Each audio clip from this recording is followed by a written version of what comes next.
guys, it's Sarah. I am coming at you for my week 40 post-op lap band update. Today is December 5th of 2013. I was banded February 25th of 2013. Highest weight was 303 pounds. Weight I was, the day I met my surgeon, was 282. Weight I was the last time I came to you guys, which is when I was drunk on Thanksgiving, was 231.4, and weight I was this morning was 229.8, which is a 1.6 pound loss. It is also a 1.6% body fat loss, which, if I did the math correctly, which is highly doubtful, would have equaled out to about 3.6 pounds of fat, like fat loss, and it's, I poop. And it's a half-pound muscle gain. So I went from 58% body fat to 56.4% body fat and 14.6% muscle to 14.8, I believe. I don't know, it was very early this morning when I did the numbers. I mentioned in a Facebook post that I had recently acquired a body fat scale, and I'm pretty sure I mentioned it in my video last week. That thing is awesome. I mean, because it's easy, it's very easy to be like, oh, I only lost, or, well, me personally, since I'm such a slow loser, any loss for me is a win. Some of you guys out there with, oh, I only lost 2 pounds this week, y'all need to shut the fuck up, because, yeah, that's all I'm going to say about that. You know, so any loss for me is a win. But, I mean, to see your body fat go down by 3.5 pounds, that's awesome. Like, that's just, because that's like, you know, that's the shit you don't want. Well, I mean, you know, you need some body fat. I think women were supposed to be right at around 20% body fat. Men, I don't know, 15 to 25%. So I don't know, it's somewhere in there. I looked at that drunk too on Thanksgiving, so I don't really remember exactly what it said. But I do know that more than 50% body fat is not good. God knows what it was before all this. Holy shit. Can you be 100% body fat? Is that possible? Maybe that's what I was. So yeah. So I wanted to talk a little bit about negative self-talk. Have a lot of surgiversaries coming up this time of year. It seems like a lot of people got their surgeries done between Thanksgiving and Christmas. Mad props to you guys for going through the pre-op diet during that time. I could have, and I was like, oh, hell no, I'll do it after the first of the year. And then I ended up not really having to do much of a pre-op diet to begin with. But, you know, a lot of surgiversary videos, a lot of loose skin videos going around. Stuff like that, body image stuff. And I really think that we need to knock it off with the negative self-talk, saying we have gross loose skin or gross stretch marks or something like that. Like, that's not a cool thing for us to be saying to ourselves. I don't think it's yeah. I mean, I'm not. And I need to stop it too, because I certainly have moments where I think of myself as gross or lumpy or cottage cheesy, or, you know, I have plenty of bad things I say to myself up here. But our bodies, I mean, whether we were 200 pounds, 300 pounds, 400 pounds, over 500 pounds, our bodies, everything that we did to every ailment we ever had, weight or bad joints or stretch marks, or aside from, you know, your typical puberty stretch marks or pregnancy stretch marks. But everything we did to ourselves, and our bodies, first of all, our bodies are us, but our bodies also endured everything we threw at them. I put, you know, 150 pounds of excess weight on knees that had osteoarthritis in them by the time they were 18. That was genetic. I mean, who the fuck gets arthritis at 18? And I was not I was about the weight I am now. So, I mean, but, you know, I would bitch about my knees hurting.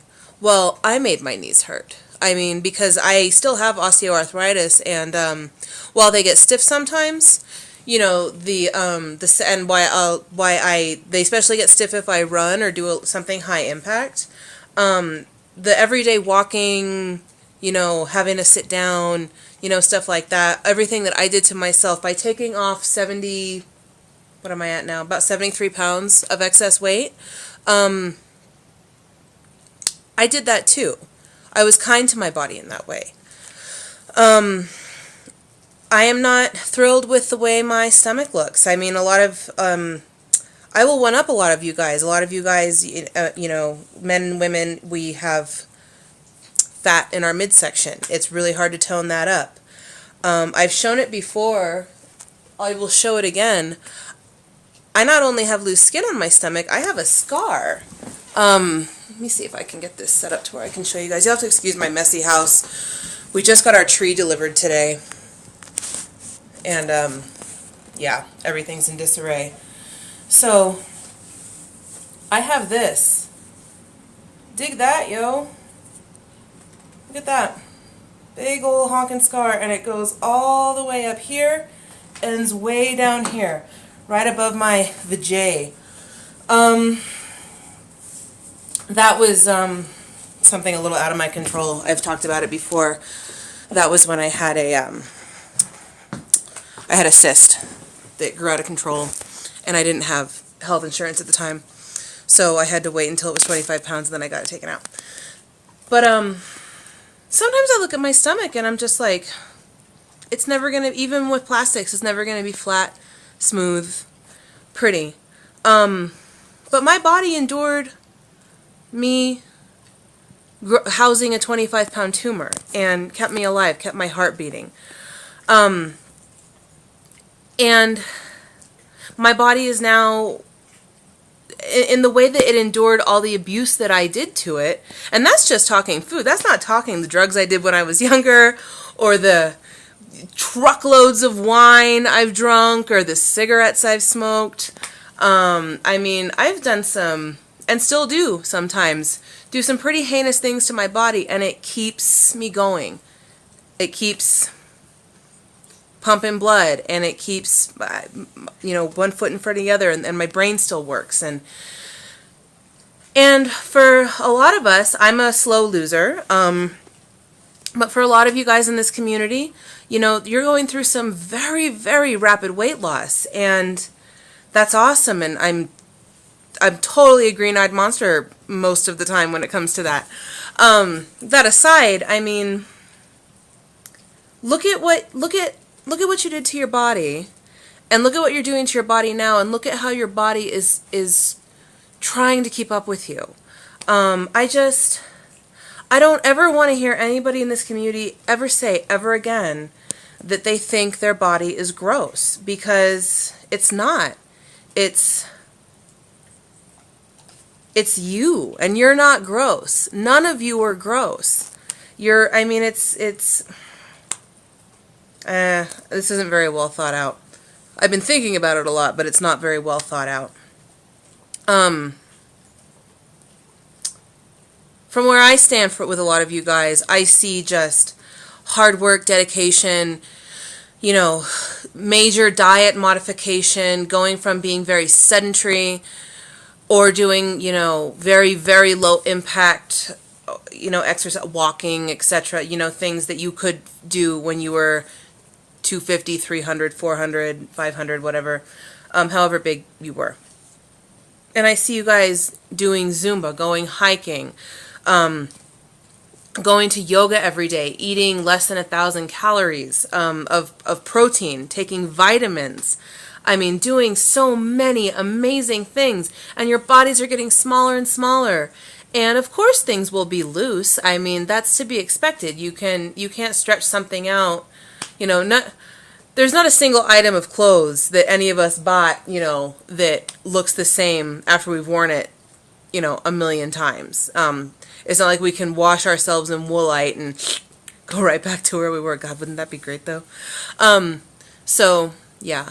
So I don't mean, I'm not trying to sound preachy or anything like that. I haven't, I really think that something that we all should work on, myself included, and I will work on this more, is just appreciating what our bodies have endured and what they're capable of now. And not calling ourselves gross or unattractive or icky or saggy or droopy or anything that has some kind of negative connotation, because we're all amazing machines and we're doing amazing things. And kumbaya, you know? Shit. So yeah. That's pretty much all I have to say about that. And it's totally coming from a place of love, because I love all you guys so much, and I hate it when people have negative self-talk. My tablet's telling me to wrap it up, B, because the battery's going to die. So real quick, I just wanted to kind of touch on what I did last week. Obviously, it was Thanksgiving. Enjoyed myself. Didn't really eat much. I mean, I had a plate of food.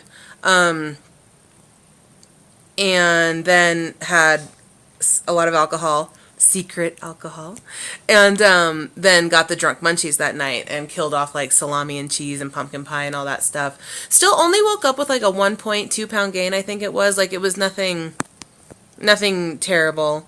And exercise was a little bit off. We just had a lot going on this week. My coworker quit, so I have been covering his desk, which is the entire state of Texas, which is making me crazy. I think I mentioned that last week too. So work has been insane. I've still been making it to my spin classes, but I do like to try and do a double shot on Mondays of spin and weight training. I haven't been able to make it to weight training in the past 2 weeks from all this, which I'm really trying. I really want to get there on Monday. And then they had kind of a funny schedule at my gym over Thanksgiving weekend, so instead of doing a full spin class, it was like half spin, half weights. And then just school. I'm trying to balance, like, you know, a 45, 48 hour work week, with being a full-time student only for a few more months, thank God, and I'll be done. And with, you know, trying to plan food and cook healthy meals and, exercise. And I'm also super social. I love to socialize. I love to hang out with my friends. I love to have parties. I love to go to parties. I love to go to happy hour. I love to do crafts. I mean, I'm social. If I go like a weekend or like if I go like more than like 3 or 4 days without seeing some of my friends, I'm like, something's wrong. There's something missing in my life. It probably just means I need to have a kid. Yeah, that's not gonna happen for a while, maybe a year. But yeah, so it's just kind of trying to balance all that, and I'm doing pretty good, I think. I'm doing pretty good. I make sure, if I can't get in everything that I want to do, I make sure to at least get in some. Yeah, and I may do another video later about restriction. I had a talk with Jen Kopp, Brad and Jen, about this today. Brad apparently feels restriction. That's amazing, Brad, because I have no fucking idea what it is. When I feel it, it is fleeting. I too am like Jen in that it is hard for me to eat chewy bread. Pizza is sometimes a challenge. I have to take really small bites, chew it really slowly. It's almost too much of an effort to eat it, although I still get it in. Pasta I can do. Rice is like, so carbs are hard. But if it's meat, shit, I had 6 ounces of chicken at lunch today, and I could eat right now. I'm not starving, but I could eat. I don't feel full. I know I'm going to want a snack here in about an hour or two. But I had a fill just a month ago. So, yeah. I don't know. I mean, I feel like the band has to be doing something because I'm 73 pounds down. 73 pounds down and like 53 pounds down from the day I met my surgeon. But, yeah. I honestly wonder how much. I'm down. If it's just me being aware and having accountability and having people, you know, to talk to and stuff like that. So I don't know if it's me or the band or what. And I know I'm not alone in this. I've talked to many other people in this, specifically the banded community, that are like, yeah, supposedly there's this thing called restriction, but we haven't seen it yet. So that's all, guys. This is running kind of long. You want to see my Christmas decorations? Can you guys see them? No? Wait. There we go. There's some Christmas. Can you guys see my mantle? There's some Christmas. That's our tree waiting to go up. That's our little baby tree. And that's my babies. So, okay. I will talk to you guys next week. Bye.